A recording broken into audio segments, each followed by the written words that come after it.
Puji Tuhan, saya sampaikan selamat malam dan salam sejahtera dalam Tuhan kita Yesus Kristus. Haleluya.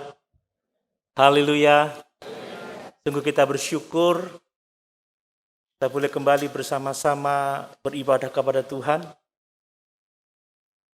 Baru Kamis yang lalu kita merayakan hari kenaikan Tuhan dan sekarang kita berkumpul lagi satu sukacita yang besar. Biarlah kita bersikap seperti Daud. Dia berkata, hatiku bersukacita ketika orang mengajak aku untuk beribadah kepada Tuhan. Amin. Mari, saya akan melanjutkan khotbah saya minggu yang lalu. Kita akan membuka firman Tuhan dalam Injil Lukas pasal 24. Injil Lukas pasal 24. Saya akan membaca ayat 50 sampai 53. Maaf, bukan minggu yang lalu ya, Kamis yang lalu. Lukas pasal 24, ayat 50 sampai 53.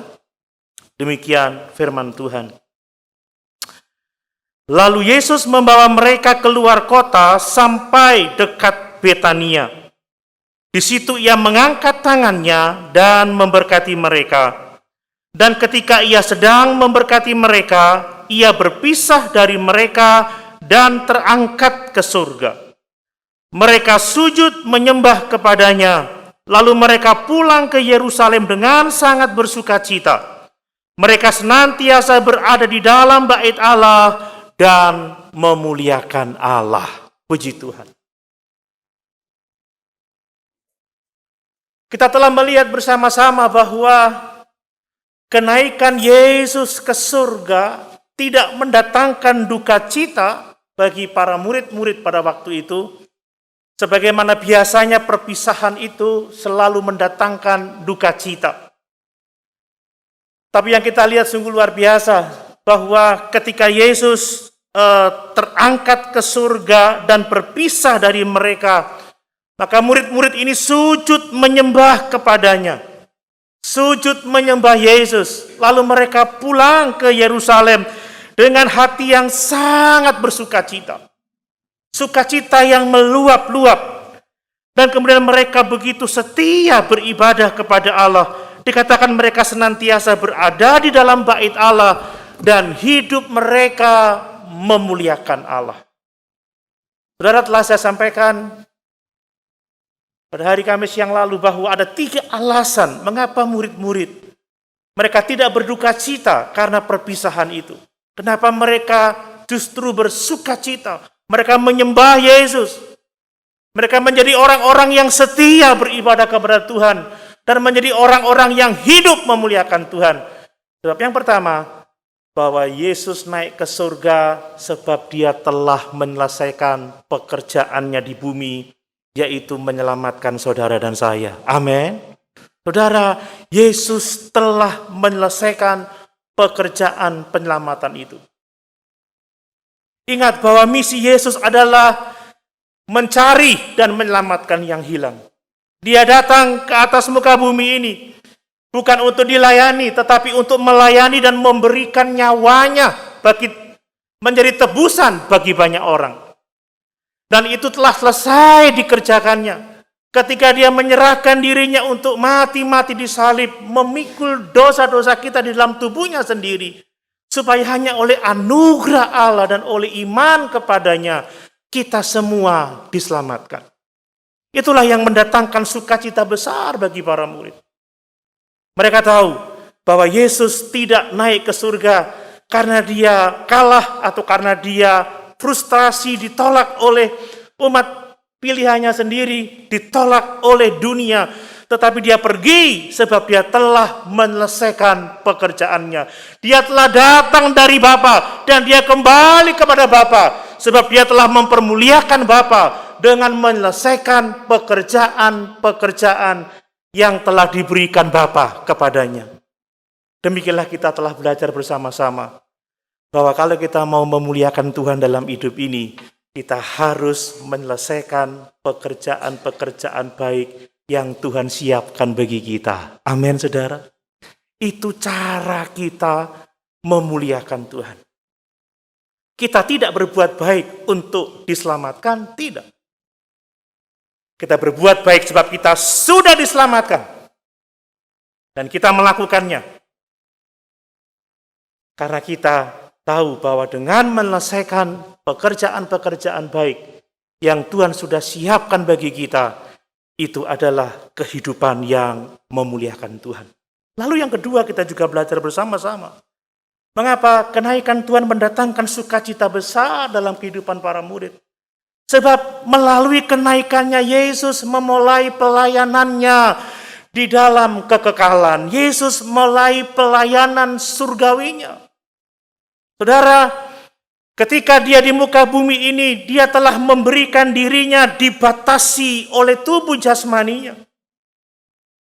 Dia hidup sebagai manusia sama seperti saudara dan saya. Dia adalah Allah yang telah menjelma menjadi manusia.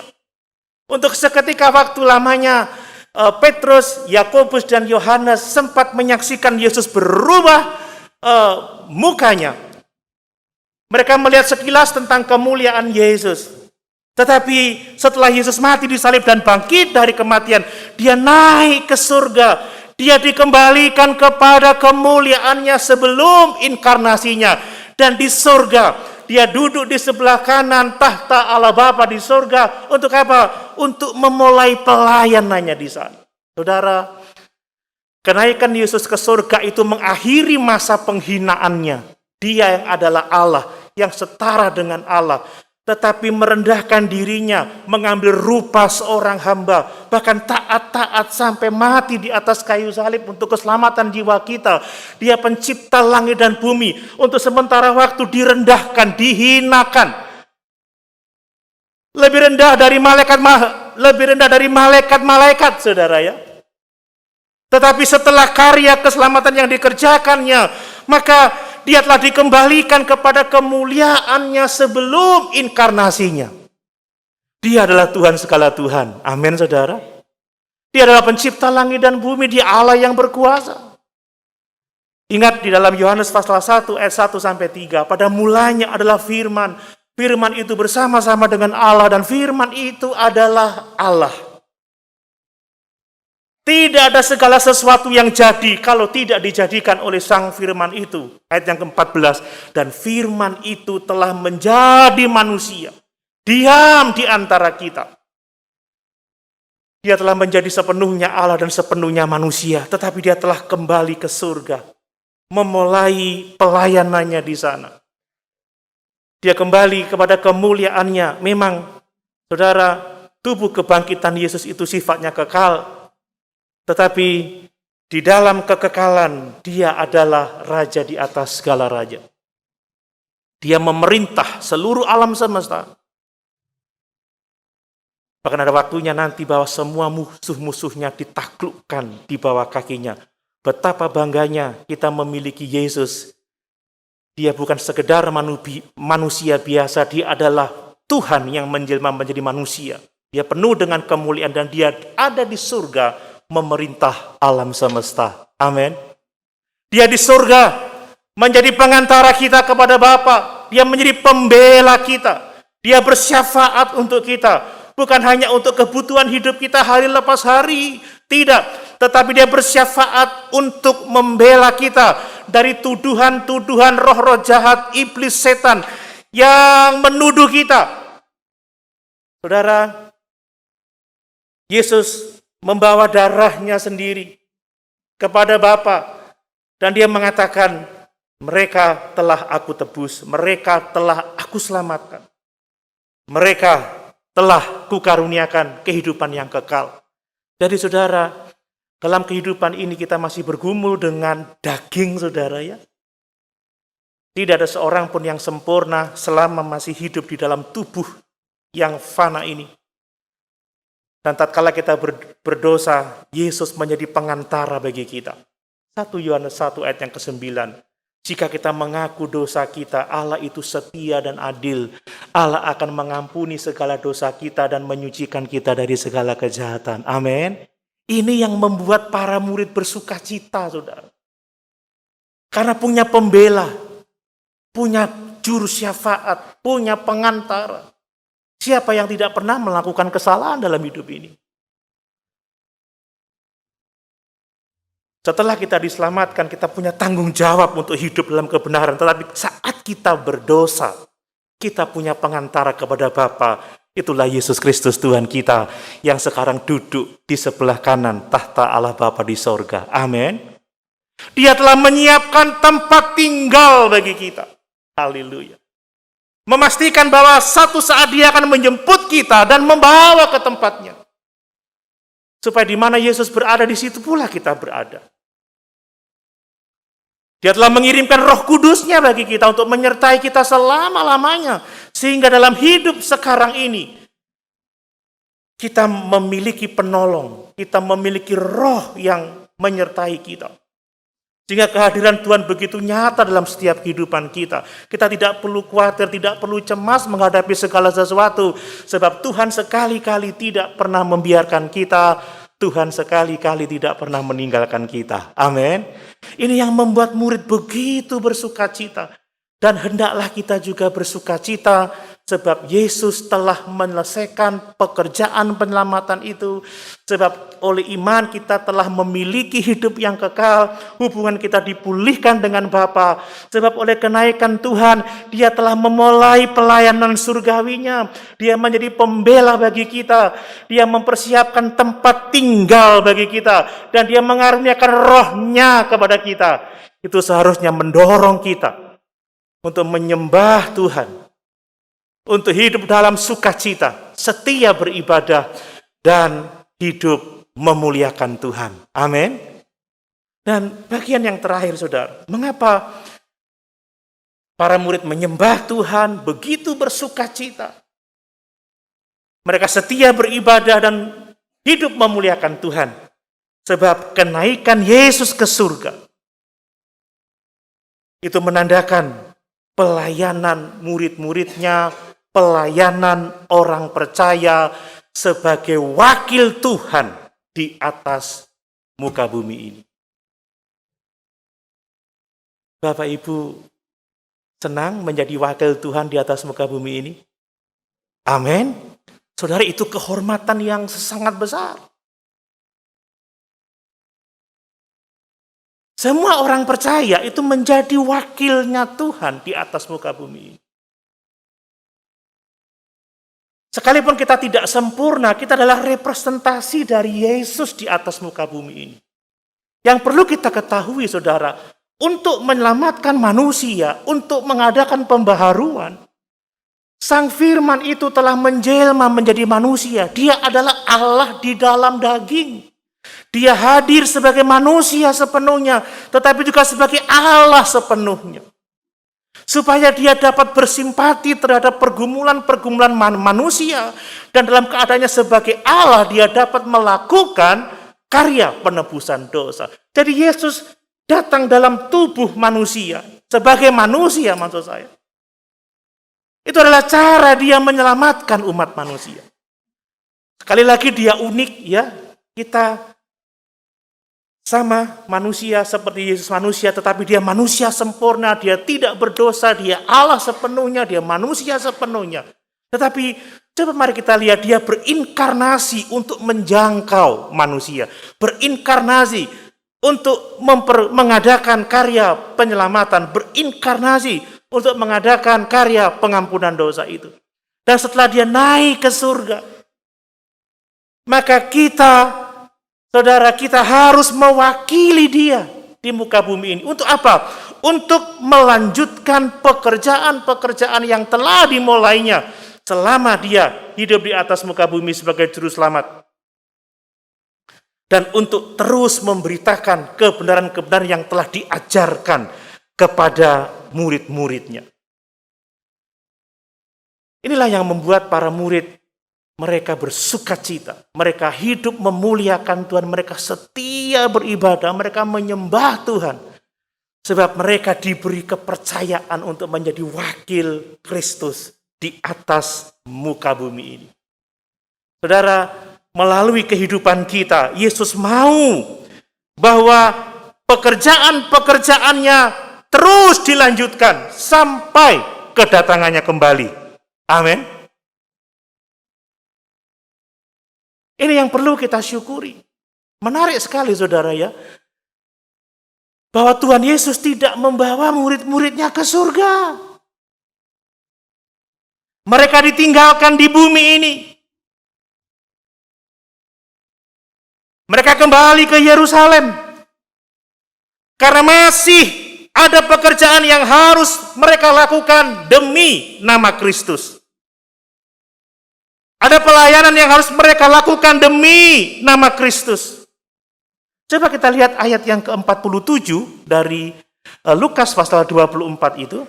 Dan lagi dalam namanya berita tentang pertobatan dan pengampunan dosa harus disampaikan kepada segala bangsa mulai dari Yerusalem. Kamu adalah saksi dari semuanya ini. Dan aku akan mengirim kepadamu apa yang dijanjikan Bapakku. Tetapi kamu harus tinggal di dalam kota ini sampai kamu diperlengkapi dengan kekuasaan dari tempat tinggi. Amin. Jadi ada pekerjaan-pekerjaan yang masih harus dilakukan dalam nama Yesus. Apa itu saudara? Pemberitaan Injil saudara. Berita tentang keselamatan di dalam Yesus Kristus. Mereka adalah saksi. Berita tentang pertobatan dan pengampunan dosa harus terus diberitakan. Karena itulah misi kedatangan Tuhan. Karena itulah yang menjadi pekerjaannya. Dia telah menyelesaikan karya keselamatan, pengampunan dosa melalui kematian dan kebangkitannya. Dan dia mau supaya murid-muridnya meneruskan pekerjaan itu. Dengan cara apa? Memberitakan Injil keselamatan, memberitakan pertobatan, memberitakan pengampunan dosa di dalam Kristus Yesus. Mereka adalah saksi.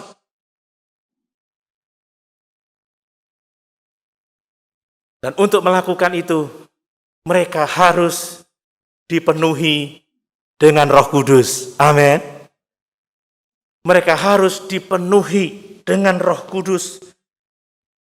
Perhatikan ayat yang ke-49 itu. Dan aku akan mengirim kepadamu apa yang dijanjikan Bapakku. Tetapi kamu harus tinggal di dalam kota ini sampai kamu diperlengkapi dengan kekuasaan dari tempat tinggi. Dan kita bersyukur kita memiliki kitab kisah para rasul. Saudara, Injil Lukas dan kitab kisah para rasul ini ditulis oleh Lukas. Injilnya menceritakan tentang perbuatan-perbuatan Yesus, pekerjaan Yesus, pengajaran Yesus. Sampai dia terangkat ke surga. Dan melalui kitab kisah para rasul kita melihat bagaimana melalui murid-muridnya, melalui orang-orang percaya, Yesus terus bekerja dengan kuat kuasa Roh Kudus yang menyertai para murid dan orang-orang percaya itu. Kita tahu bahwa di dalam kisah rasul pasal yang kedua, Allah menggenapi janjinya. Mereka diperlengkapi dengan kuasa dari tempat yang maha tinggi. Mereka penuh dengan Roh Kudus. Dan sejak saat itu saudara, mereka yang dulunya orang-orang yang penakut, orang-orang yang lari tunggang langgang pada saat Tuhan Yesus ditangkap dan disalibkan. Tetapi setelah mereka menerima Roh Kudus, mereka penuh dengan Roh Kudus. Mereka diberikan keberanian, mereka melayani dengan kesungguhan, mereka taat. Bahkan mereka mengorbankan hidupnya untuk melakukan pekerjaan-pekerjaan Kristus. Membawa berita pertobatan, membawa berita pengampunan dosa di dalam Kristus Yesus Tuhan kita itu. Saudara, mereka penuh dengan Roh Kudus. Dan demikian juga kalau kita mau. Dan kita harus memang meneruskan pekerjaan Kristus yang telah Dia mulai. Kita harus penuh dengan Roh Kudus. Kita harus dipimpin oleh Roh Kudus. Sering kali saya katakan bahwa sejak Pentakosta, saudara, setiap orang percaya telah dimeteraikan dengan Roh Kudus. Amin. Amin. Efesus 1 ayat yang ke-13 coba kita lihat. Efesus 1 ayat yang ke-13. Demikian firman Tuhan. Di dalam Dia kamu juga, karena kamu telah mendengar firman kebenaran, yaitu Injil keselamatanmu. Di dalam Dia kamu juga ketika kamu percaya dimeteraikan dengan Roh Kudus yang dijanjikannya itu. Dan Roh Kudus itu adalah jaminan bagian sampai kita memperoleh seluruhnya, yaitu penebusan yang menjadikan kita milik Allah untuk memuji keselamatannya. Maaf, untuk memuji kemuliaannya. Jadi sejak Pentakosta maka semua orang yang percaya kepada Yesus dimeteraikan dengan Roh Kudus. Dikaruniai Roh Kudus. Dilahirkan baru oleh Roh Kudus. Ini adalah anugerah yang sangat besar. Karena setelah Pentakosta kita hidup pada zaman pemulihan. Zaman gereja, zaman roh. Dan kita harus mau diperlengkapi, kita harus benar-benar hidup dipimpin, dikontrol oleh Roh Kudus. Karena hanya dengan dipimpin oleh Roh Kudus kita akan dapat melakukan pekerjaan-pekerjaan yang telah Yesus mulai sebelum sampai Dia terangkat ke surga. Saudara, Roh Kudus itu memperlengkapi kita supaya kita dapat hidup seperti Yesus. Hanya dengan taat pada pimpinan Roh Kudus kita akan menghasilkan buah roh. Kita akan menghasilkan sukacita, damai sejahtera, kesabaran, kemurahan, kebaikan, ya, kerendahan hati, kasih, penguasaan diri. Itu adalah buah dari roh. Tanpa ketaatan kepada Roh Kudus kita tidak akan dapat menampilkan kehidupan yang serupa dengan Kristus. Kita tidak akan berhasil melakukan pekerjaan pelayanan kalau kita tidak hidup seperti Yesus. Dan hanya dengan Roh Kudus, taat pada Roh Kudus, kita dapat hidup seperti Yesus. Ini yang perlu kita ketahui untuk kita bisa meneruskan pekerjaan-pekerjaan Kristus, untuk bisa mewakili Kristus di atas muka bumi ini. Dan Roh Kudus itu memperlengkapi kita dengan karunia-karunia rohani, karunia-karunia pelayanan, yang olehnya kita dapat melayani seperti Kristus telah melayani. Amin. Saudara, ini adalah berkat Tuhan yang sangat luar biasa. Ini yang membuat para murid begitu bersukacita menyembah Yesus, setia beribadah, dan hidup memuliakan Dia.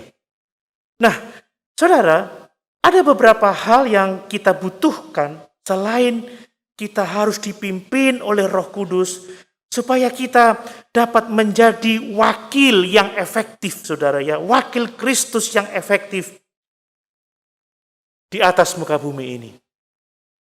Hal-hal apa yang kita butuhkan, saudara, selain tuntunan Roh Kudus, bahwa dalam kita mewakili Kristus, meneruskan pekerjaan-pekerjaan yang telah dimulai oleh Kristus, kita membutuhkan berkat Tuhan. Amin, saudara.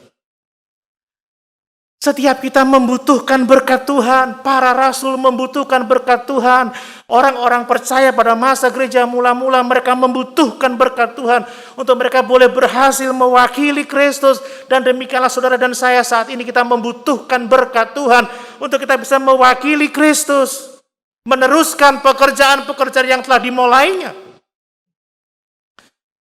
Pekerjaan memberitakan Injil keselamatan itu. Berita tentang pengampunan dosa, berita tentang pertobatan. Kita membutuhkan berkat Kristus. Saudara, perhatikan lagi bahwa pada waktu Yesus sebelum Dia terangkat, maka Yesus memberkati mereka semuanya, memberkati para murid, dan sementara Dia memberkati, maka terangkatlah Dia ke surga. Saya membaca dalam terjemahan bahasa Yunaninya, berkat di sini dari kata eulogio, ya, to bless, memberkati. Eulogio ini juga punya pengertian memberikan keuntungan-keuntungan, saudara ya. Memberikan hal yang sangat penting untuk orang yang menerimanya, saudara. Jadi ketika Yesus memberkati mereka, ini juga adalah gambaran dari para imam perjanjian lama yang memberkati Israel setelah mereka mempersembahkan korban. Jadi setelah Yesus mempersembahkan korban dirinya sendiri untuk keselamatan manusia, dia memberkati, saudara. Coba kita lihat di dalam di dalam Imamat pasal 9 ayat 22. Imamat pasal 9 ayat 22. Imamat pasal 9 ayat 22. Harun mengangkat kedua tangannya atas bangsa itu, lalu memberkati mereka. Kemudian turunlah ia, setelah mempersembahkan korban penghapus dosa, korban bakaran, dan korban keselamatan. Saudara, umat Israel membutuhkan berkat Tuhan. Nah, setelah para imam, Harun pada waktu itu, setelah Harun mempersembahkan korban penghapus dosa, korban bakaran, korban keselamatan, maka Harun mengangkat kedua tangannya dan memberkati bangsa itu. Demikianlah Tuhan Yesus Kristus, setelah dia mempersembahkan dirinya sendiri untuk korban penghapus dosa, dia mengangkat tangannya memberkati murid-muridnya, dan sementara dia melakukannya, dia terangkat ke surga. Saudara, setiap kita membutuhkan berkat Tuhan. Tanpa berkat Tuhan, kita tidak bisa melayani Tuhan dengan baik. Kita tidak bisa melayani Tuhan dengan efektif. Tanpa berkat Tuhan, mungkin kita kelihatan sibuk, kelihatan kerja keras, tetapi tidak akan menghasilkan sesuatu yang memuaskan. Tanpa berkat Tuhan, apa yang kita lakukan bisa menjadi sia-sia, saudara. Kita mungkin dapat saja melakukan pelayanan ini, pelayanan itu, tetapi kalau tidak diberkati Tuhan, maka tidak akan menghasilkan buah yang bernilai kekal. Ingat di dalam Mazmur pasal 127 ayat 1, jikalau bukan Tuhan yang membangun rumah, maka sia-sialah orang membangun. Jikalau bukan Tuhan yang mengawal kota, sia-sia pengawal berjaga-jaga. Sia-sia orang duduk, ya bangun pagi-pagi, kerja sampai tengah malam, dan memakan sepotong roti, kalau tidak diberkati Tuhan. Berkat Tuhan itu adalah hal yang paling penting yang kita butuhkan untuk segala sesuatu yang kita lakukan, terutama dalam kita melayani Tuhan. Saudara, apakah Bapak Ibu Saudara benar-benar mendambakan berkat Tuhan dalam hidup dan pelayanan Bapak Ibu Saudara? Amin. Saya mendambakan itu, saudara. Saya kalau berdoa, Tuhan berkati pekerjaan-pekerjaan yang saya lakukan. Tuhan berkati pelayanan yang saya lakukan. Berkat itu artinya, saudara, diberkati itu artinya bahwa buah yang kita terima itu jauh lebih besar dari usaha yang kita lakukan. Sebenarnya yang kita lakukan itu nggak seberapa, tetapi hasilnya luar biasa. Itu berkat Tuhan. Bukan karena kita tidak melakukan yang terbaik, bukan. Tetapi yang terbaik sekalipun dari kita, itu sepertinya tidak akan cukup untuk kita berhasil, saudara. Makanya dibutuhkan berkat Tuhan. Ingat Petrus, Bapak Ibu? Satu kali berkhotbah, 3.000 jiwa dimenangkan. 3.000 jiwa memberi diri dibaptis. Bagaimana itu bisa terjadi? Semua karena berkat Tuhan. Amin.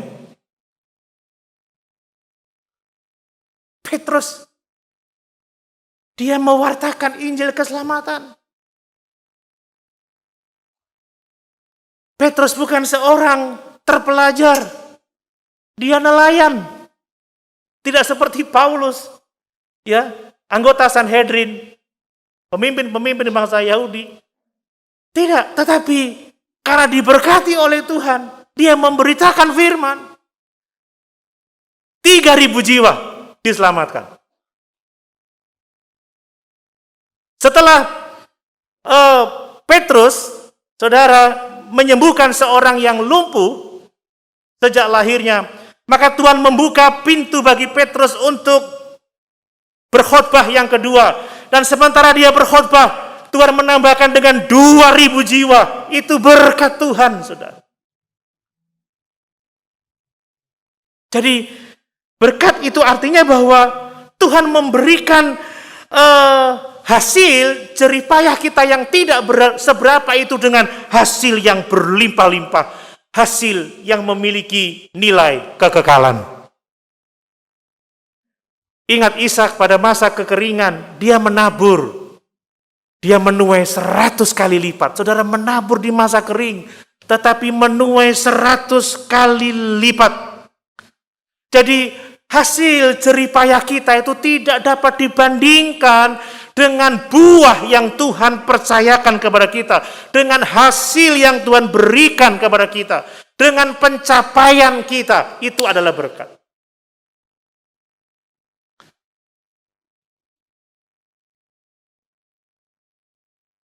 Tanpa Tuhan, saudara, bahkan orang hebat pun yang dikerjakannya menjadi sia-sia.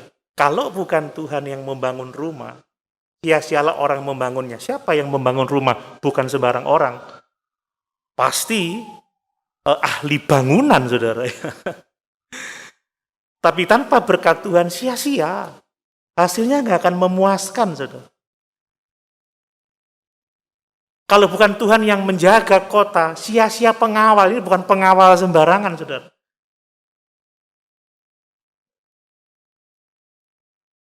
Tapi siapapun kita malam hari ini, dalam menjalani hidup ini, dan dalam melayani Tuhan, kalau kita diberkati oleh Tuhan, maka kita akan membuahkan hasil yang tidak sebanding dengan jeripayah kita. Amin, saudara.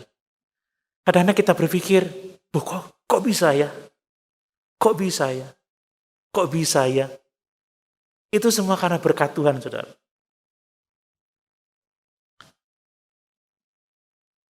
Jadi, pemimpin pujian membutuhkan berkat Tuhan. Pemain musik, semua pelayan, singer, choir, bahkan saya yang memberitakan firman Tuhan, saya membutuhkan berkat Tuhan. Kadang saya merasa bahwa apa yang saya sampaikan tidak begitu memuaskan diri saya, tetapi saya bersyukur. Ada orang-orang yang menemui saya, terima kasih firman-Nya, saya diubahkan. Terima kasih pelayanannya, saya dihiburkan. Saya senang kalau terima WA. Terima kasih pelayanannya hari ini. Oh Tuhan, tidak sebanding dengan jeripayah yang saya lakukan.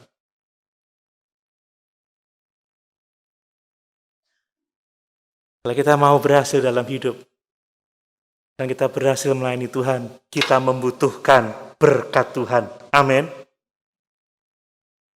Mintalah selalu berkat, seperti Yakub ketika dia bergumul dengan malaikat Tuhan di seberang sungai Yabok itu. Dia bergulat, dia tidak melepaskan Tuhan. Dia mengatakan apa? Aku tidak akan melepaskan engkau sampai engkau memberkati aku. Mari kita berdoa seperti Musa. Ya Tuhan, teguhkanlah pekerjaan-pekerjaan tangan kami. Mari kita berdoa, ya Tuhan, berkatilah kami, berkatilah apa yang kami kerjakan, berkatilah pelayanan kami. Sebab tanpa berkat Tuhan, semuanya akan sia-sia. Amin. Lalu apa yang membuat kita berhasil, saudara? Kita harus melakukan setiap pelayanan kita atas dasar penyembahan kita kepada Tuhan.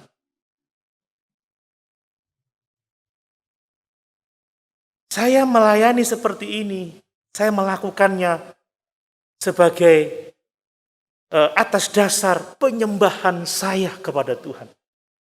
Ibadah saya kepada Tuhan. Saudara, kalau kita melakukan pelayanan tanpa semangat menyembah Tuhan, beribadah kepada Tuhan, maka kita tidak akan sanggup melayani Tuhan.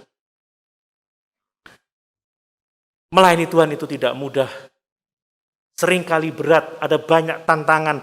Tetapi ketika kita melakukannya di atas dasar penyembahan kita kepada Tuhan, melakukannya di atas dasar ibadah kita kepadanya, maka kita akan sanggup dan dimampukan melayani Tuhan dalam keadaan apapun juga. Amin. Para murid menyembah Yesus. Para murid pulang dengan bersuka cita, mengalir dari hidup penyembahannya kepada Tuhan.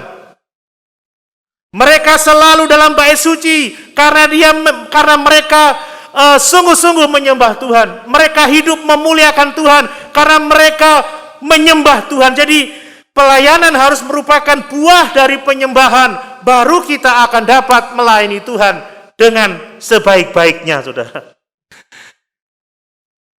Saya membayangkan ketika Yesus terangkat ke surga, para murid sujud menyembah. Ketika dia sempat melihat ke tangan yang memberkati mereka, itu adalah tangan yang berlubang paku. Saudara, ketika kita menyembah Yesus, kita mengucap syukur karena karya keselamatannya di atas kayu salib. Kita mengingat penderitaannya, kita mengingat kematiannya yang begitu mengerikan. Kita menyembah dia, dan dari situ mengalir pelayanan kita, maka kita akan dimampukan melayani Tuhan dalam keadaan apapun juga. Mengapa kita tidak menyerah tatkala kita lelah? Kenapa kita tidak menyerah tatkala ada tantangan? Karena kita melakukan sebagai buah penyembahan kita kepada Yesus. Mungkin bahasa sederhananya, dia sudah mengasihi saya, dia sudah mati buat saya, dia telah menganugerahkan hidup yang kekal kepada saya. Atas dasar itu saya akan setia melayani Tuhan. Amin. Nah, kalau nggak seperti itu kita nggak akan kuat, Bapak Ibu Saudara. Ada tantangan dikit, aduh capek aku, nggak kuat. Tantangannya terlalu besar. Baru pelayanan, orang ngomong gini, orang ngomong gitu. Saudara, kalau saya khotbah jangan dipikir tidak ada yang komen yang macam-macam, saudara ya. Khotbah panjang. Khotbah kok seperti itu. Kalau saya nggak melihat tangan yang berlubang paku itu, capek deh, saudara. Amin. Mengapa mereka setia? Latihannya luar biasa. Kadang saya nunggu anak saya, latihan pirang jam rek. Saya harap mereka melakukannya sebagai penyembahannya kepada Tuhan. Amin. Latihan sungguh-sungguh, main yang terbaik. Karena apa? Melihat tangan yang berlubang paku itu, melihat Yesus yang telah mati bagi dia. Seorang pengerja, kerjanya berat, saudara. Menyiapkan gereja, steril. Kalau sudah kebaktian minggu pagi, kebaktian 2 jam gitu, mereka cepat-cepat. Gimana caranya supaya sekolah minggu tidak menjadi terlambat. Saya harap kalau mereka bertahan bukan karena takut sama gembala, tapi karena itu keluar dari penyembahannya kepada Tuhan. Amin.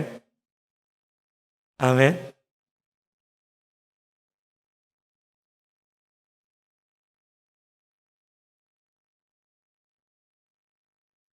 Saudara melihat ada kotak-kotak persembahan, kalau Natal, ada envelope Natal, ada banyak yang perlu kita dukung.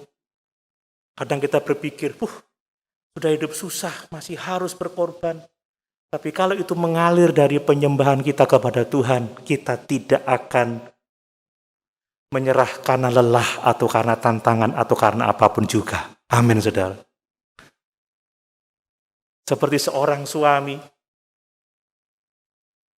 dia berusaha bekerja sedemikian rupa karena mengasihi istri dan anak-anaknya. Ya, tidak kenal lelah, saudara, banting tulang. Seperti saya teringat dulu waktu saya sakit, istri saya menangis. Eling anakmu, Pak, eling aku, Pak. Oh, mana saya itu ya. Dia peluk saya dari belakang. Aduh, sehat toh, Pak. Aku butuh kamu, anak-anakmu butuh kamu. Wah, itu yang membuat kita semangat, saudara. Nggak menyerah dengan lelah, nggak menyerah dengan penyakit. Kita berjuang, kita berusaha. Amin, Bapak Ibu. Di dalam Tuhan, ingat Tuhan. Ingat kasih-Nya, ingat kebaikannya. Amin.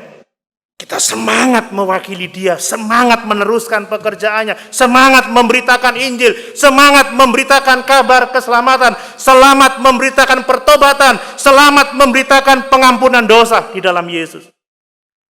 Melayani Tuhan sesuai dengan karunia-karunia yang ada pada kita. Karena apa? Karena kita punya hati yang menyembah, hati yang bersyukur, hati yang mengasihi Tuhan. Itu yang harus menjadi dasar dari pelayanan kita. Hati yang menyembah kepada Tuhan. Yang berikutnya, apa yang membuat kita dapat mewakili Tuhan, saudara, dapat melayani Tuhan dengan baik? Karena kita memiliki sukacita dalam hidup ini. Amin. Sukacita itu yang memberi kekuatan, saudara. Melayani itu harus dari hidup yang penuh dengan sukacita. Nah, saudara, kalau penerima tamu tidak ada sukacitanya, kelihatan itu ya terima tamunya itu. Tapi kalau kita memang memiliki sukacita karena Kristus, waduh, melayani itu menjadi bergairah, menyenangkan, capek sekalipun kalau sukacita itu beda, saudara ya. Kelihatan dari raut wajahnya itu ya. Mungkin kelihatan capek memang fisik, tetapi semangat itu, sukacita itu memberi kekuatan yang luar biasa. Para murid begitu giat melayani Tuhan. Mereka taat pada pimpinan Roh Kudus. Pelayanannya mengalir dari penyembahannya kepada Yesus, dari ibadahnya kepada Yesus, dan hidup mereka dikuasai dengan sukacita. Waduh, ini luar biasa. Sudah punya skill bermain musik yang bagus, didasari dengan sukacita, luar biasa, saudara ya. Pasti indah pelayanannya. Tapi sekalipun skillnya bagus, tidak ada sukacita. Kalau ngamuk, kalau main drum, puff, jebol itu tom-tomnya. Beda, saudara ya, kalau orang melayani dengan sukacita itu. Nah, kita perlu sukacita itu. Sukacita dalam melayani pertama-tama adalah sukacita karena keselamatan jiwa kita. Amin. Aku sudah diselamatkan, aku senang, aku melayani Tuhan. Itu yang pertama-tama. Tetapi sukacita yang berikutnya adalah sukacita karena kita melihat orang-orang yang kita layani diberkati oleh Tuhan. Amin, Bapak Ibu. Wah, kalau saya melihat Bapak Ibu mendengarkan dengan semangat, bersukacita, merespon dengan sukacita, tambah semangat, saudara. Tambah lama khotbahnya. Oh, enggak ya. Saudara, kalau saudara membaca Injil Lukas diawali dengan sukacita kedatangan Yesus, kita melihat sukacita para murid ketika Yesus naik ke surga. Tapi yang paling menarik, saudara, di dalam pasal yang ke-15, di situ dicatat tentang sukacita ditemukannya dirham yang hilang. Sukacita ditemukannya domba yang hilang. Sukacita kembalinya anak yang hilang. Lukas pasal 15. Kita akan bisa melayani Tuhan dengan baik kalau kita memiliki sukacita keselamatan Dan kalau kita memiliki sukacita melihat jiwa-jiwa diselamatkan. Amin. Melihat jiwa-jiwa dibawa datang kepada Tuhan. Melihat jiwa-jiwa diberkati oleh Tuhan. Itu akan menguatkan kita dalam kita melayani Tuhan.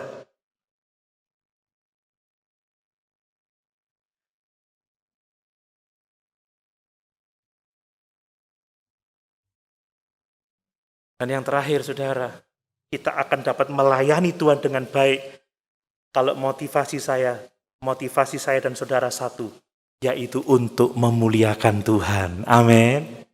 Saudara, kita melakukannya tidak untuk diri kita sendiri, tetapi yang terutama kita melakukannya untuk hormat dan kemuliaan bagi nama Tuhan. Kenapa ada pujian, berilah yang baik, berilah yang baik, Tuhan sudah memberi kau yang terbaik. Apa yang kau beri, berilah sekarang, Tuhan pasti balas kau, memberkati kau selamanya. Tapi memberi yang terbaik, yang terutama adalah karena kita mau memuliakan Tuhan.